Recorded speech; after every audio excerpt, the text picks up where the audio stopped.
काला सूट पहिन काला सलवार चले लू तो लच गेला कमर तोहार।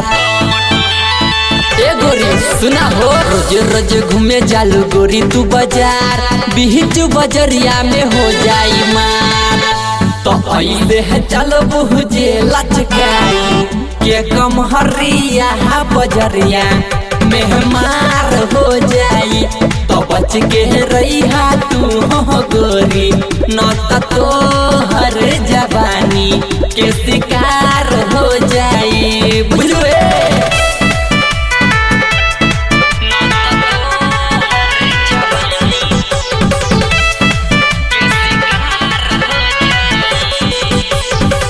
मोटा से चुए है गोरी तो हरी ओठलाली जान मारता वे तोहर कनवा के बाली।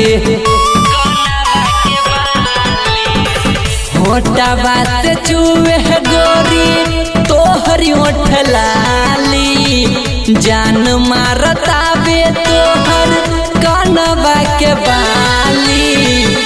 तो ऐसे चल बुझे लहगा के होटल हली हो बाजारी में मार हो जाई।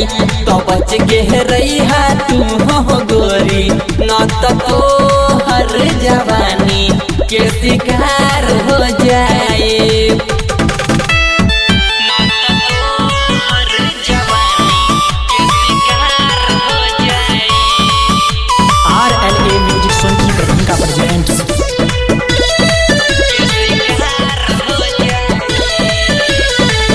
चल तारू गोरी तू हो नजर मिला के पहुआ में पायल तोहर छन छन छन छन बाजे।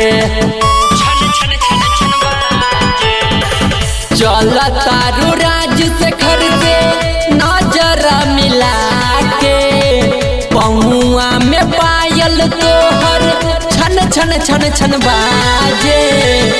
तो ऐसे चल बुझे मिला के तू न जहरिया बजरिया में मार हो जाई।